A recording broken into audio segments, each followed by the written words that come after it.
Howdy my friends, and welcome to the channel today. I'm Luke Thunderhead289 here on YouTube, and we're out at my dad's tree farm here. And when he retired, he had the wild idea that he was going to buy a piece of land and start a tree farm on it to pay for the land. And you know, he's done a pretty, we all thought he was crazy, and he did definitely pull it off. So we're getting down to the end of the tree farm days, and he made all of his own machinery here, which we're going to take a look at and pull a tree, because we got maybe 10 to pull out today, and just see the process. But you know, he made his machinery out of random odds and ends, and it works incredibly well. So let's go take a look. So this is probably the most unique piece to the puzzle. It's one of those all-terrain forklifts, and then he rigged up a tree spade that he can drive on with forks, and it's completely separate. All the hydraulics are separate from the fork truck here, which is pretty incredible. It's got a log splitter retrofit, and the log splitter controls here to drive the forks. So in a moment here, we're gonna head down there and fire it off. But yeah, you could technically just unhook from this and drive away, and then it's just a normal fork truck. So this is an old school all mechanical diesel. What year is this thing, Dad? Yeah, it's mid-70s vintage for the forklift. The only electronics on it are the starter, and I think everything else is mechanical. Does it have an alternator, or do you just charge the battery after you start it? You know, the alternator is on its last leg, so we just charge it after every time we use it. But it's pretty nifty here. We rebuilt the engine, I don't know, 5-10 years ago. It's been a while now, and it's been a good runner ever since. It's been a great machine. Got a great deal on it, and then this thing got made. If you ever wonder where I get all my wild ideas from, I grew up with this man, and he puts me to shame. Makes some pretty wicked cool stuff. Was a machinist his whole life, and so, you know, instead of just buying things because he can make it, he just does. And you get wild things like this. So what's the first thing you're doing here? First step in the process, we like to wrap the tree for protecting the tree, and also it helps us for reducing the size. Our spade is a fixed spade, so we kind of run it around the wrapping, and it works really good. So this just protects the tree here so that when it does get pulled out, the whole thing doesn't get good and destroyed. And often, you know, I go to work and my dad's retired, so he's been doing this whole thing by himself, which is just pretty incredible that he's been able to pull it off. Very carefully here, we're gonna drive in, and you can see why the wrapping is pretty darn important there. If I was a better helper, I would have got in there and made sure we didn't touch the tree at all. Now we're going to make sure that it's good and centered, so it has a good and centered root ball on it for dropping in its new hole. Did pretty good eyeballing it. Can you tell me when this red line here designates the center of our spading? Can you tell me when that's centered on the trunk, and I'll set the shade down in position? Sure can. Giving me big responsibilities here. All right, forward. Back, just a hair.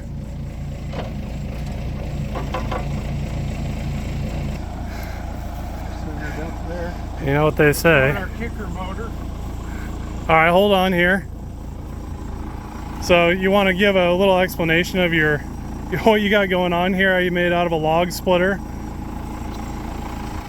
You know, we needed independent hydraulics of the machine as our rationale here. So we purchased a brand new log splitter. We removed the engine, pump, and reservoir, and retrofit it here where we have a clearance area. And we built fork pockets to utilize it on our fork truck. And I'll start it up and we'll show you how the hydraulic system functions very well for this type of a spade. It worked out extremely well. So then, you know, when he did that, he didn't have to fight trying to tie into the hydraulics of the fork truck, and just a nice isolated system.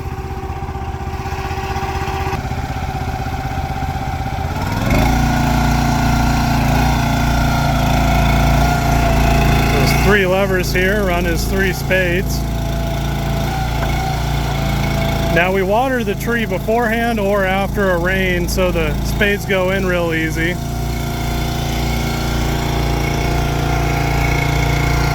Some pretty hard soil down here, so I'm kind of curious how this is going to go. Spoke too soon, just like butter.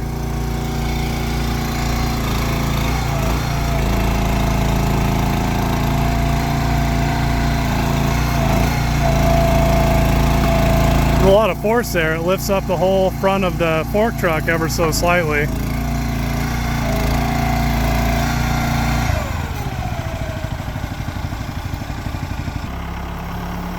So up she goes here.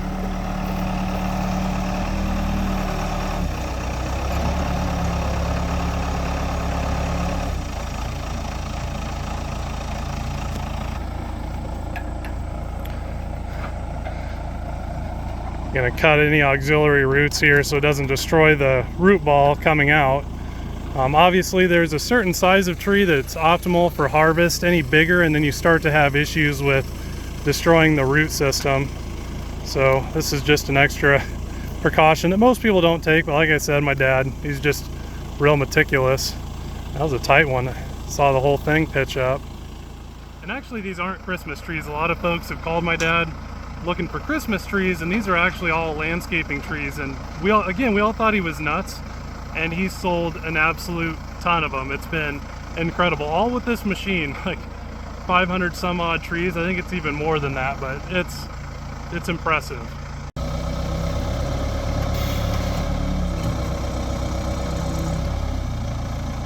There's someone's new tree for their front yard.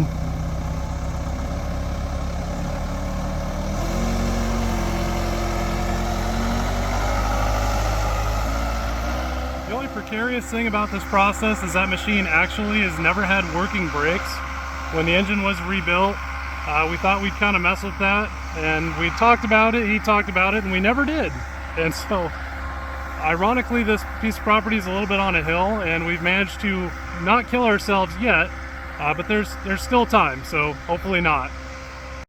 Oh, he left me in the dust back there.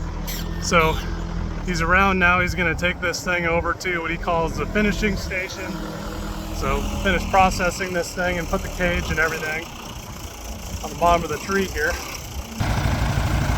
Now, like I said, this guy's extremely particular, so he's shaping the root ball just how he wants it here, so when he finishes it up, you know, it all will sit in its next hole nice. This is where I get some of my wild particularness from, is definitely this guy.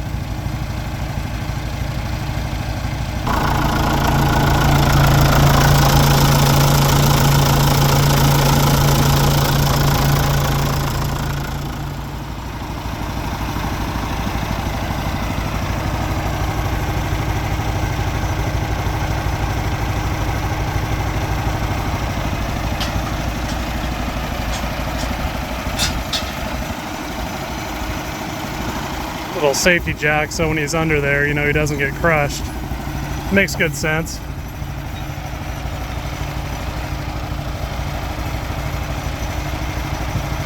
Getting it all lined up here.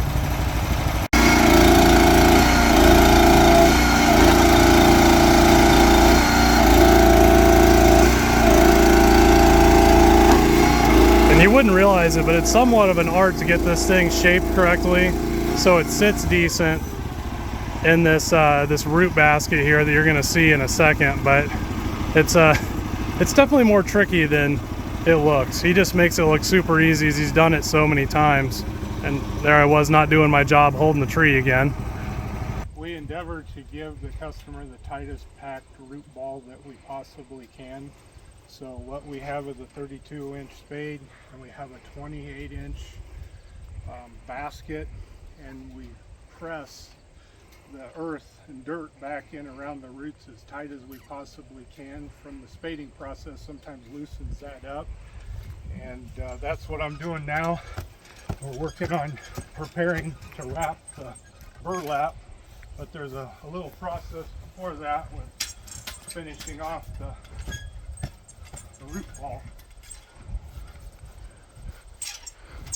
Do you think anyone else does this, or do you think it's just because you're the way you are? You know, this definitely makes a difference with our root balls being tighter, and I can't say one way or the other, but I hope other suppliers would have their workforce do this too. So it's probably the benefit of the owner-operator doing most of the work also. I like to clean up the rim around here and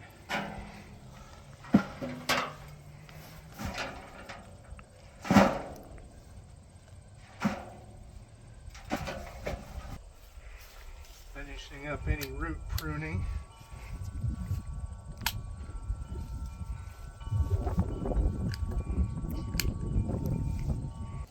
And Daddy here, he's 58 years old. He just turned 58 in August, so, you know, what is that? It was just only a week or two ago. You know, finishing up the burlap with pulling up if it had slid down at all when the root ball was inserted, just making sure that it's a nice clean presentation for those that are purchasing our trees. You'll see how this kind of gets tucked around, then when it gets tied up, that kind of aids in keeping everything covered, so you can see what's going on with the burlap here. Easier to see, harder to explain, but it makes a pretty big difference as far as finalizing everything. You'll see these little ears here on the basket are going to come into play in just about a moment. We like to tension the top band ring.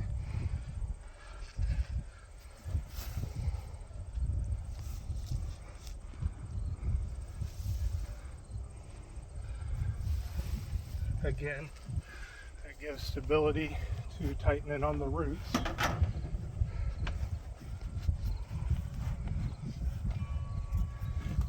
I like to use 2 wingspans of twine.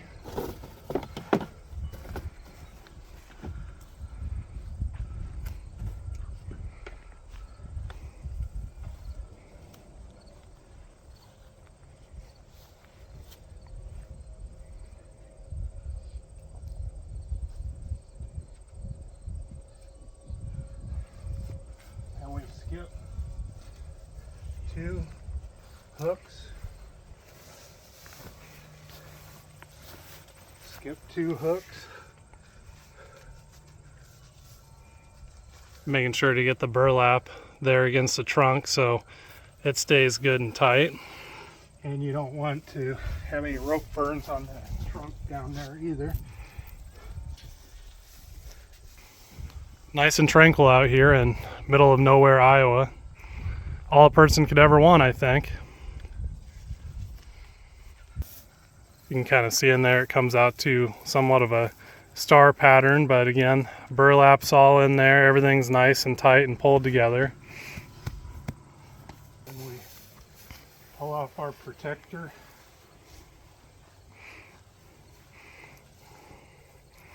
Now this time of year, do you water these a little bit after they come out of the ground? Yep, and I'm gonna do that as the next step here. Normally with 8 or 10, we wait till we're all done, but Now how do you load them? Do you use this again here to load them onto the whatever trailer or truck someone shows up with? we have a fixture that works very well for us. I'll bring it out. And what's neat is he does all this with one machine. A lot of guys have expensive skid loaders, big expensive pieces of machinery, you know. He just makes stuff and has pulled all of this off with this little machine. Imagine the forks extending through this fixture this far. This just closes the forks down with that binding chain, and we can lift them and tilt them right on a trailer for the owners. Pretty slick. Now, Dad, how long can one of these trees sit out of the ground like this? Just assume someone's going to do a good job of watering it. What's kind of the time frame that they need to get it in the ground by? What we strive for here, which is why our process is desirable, is we take it out a day or two before the loading date, and supposedly people are ready at the other end and put it back in the ground, because the best place for a tree is in the ground. But I know that we have here biodegradable burlap, which is purchased from a landscape company. They probably have treated, where this burlap, we suggest taking off at least this much of the top and cutting the basket off the bottom, but this much in the middle could be left because it's biodegradable. The roots just shoot right through it. So, answer your question, you know, I suggest within a week, but you purchase something at a landscape company, sometimes it's set there 6 months. Yeah, it ain't too good. So that's what I've always thought was neat about this, where you're in full control of everything. So, you know, you just pull it out and then in it goes. And people buy large volumes of trees at a time. I won't say some of the places that are around our local area that have a lot of the trees from this place, but it's been pretty cool. It's impressive. Opportunity to grow and produce and meet clients, and it's a very gratifying experience to know that something will be left after we're gone. So how many trees would you say this machine of yours has pulled out at this point? Since we rebuilt the engine, since you bought the thing, and it's all been put together at least. Yeah, this spring we surpassed 1,000 trees. I know I've purchased about 1,200 baskets, and now we have about 75 left since then. So we're about 1,125. And then also we like to plug our holes with a spaded chunk of dirt, because we don't like sinkholes out here at the tree farm when our clients come out for liability purposes. So this brand of spade, I can testify, has dug 2,200 holes.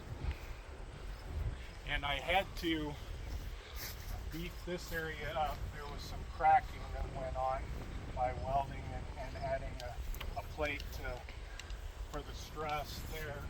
Also, the other side was the same, and I can see that there's some cracking here along the edge of where the weld started here, but we're coming down to the end. I think we can get another 75 trees before we're done with this, and if not, we have a welder ready, somebody that knows how to use one. I know who that guy is.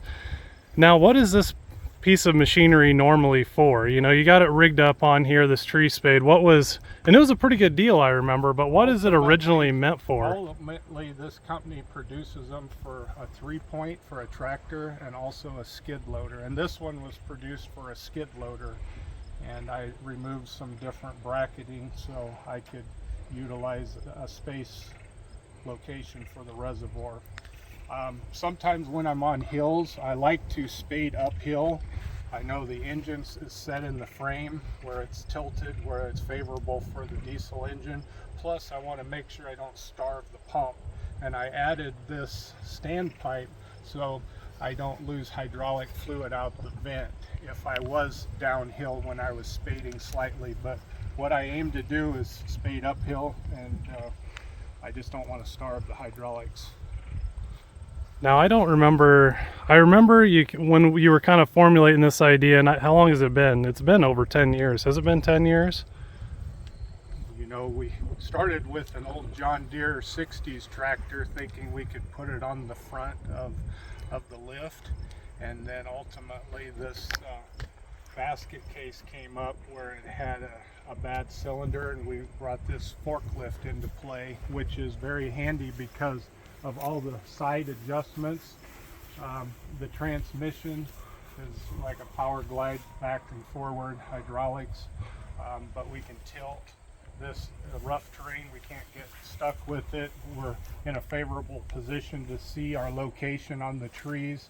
So I believe this is optimum for myself. And it was a whole heck of a lot cheaper than a skid loader, that's for sure. But it had a bad engine, so, you know. Yeah, we got experience rebuilding the engine, and it needed a new crank and rod, and we totally rebuilt it. This is the crank from the thing. Can't remember which one actually was spun and basically disintegrated, but bad crank. Now it's been so long, so I don't remember how we actually happened onto all this, because I know, you know, it was when I was in school and you were asking me about tying the hydraulics for this into the machine, and I just wasn't sure.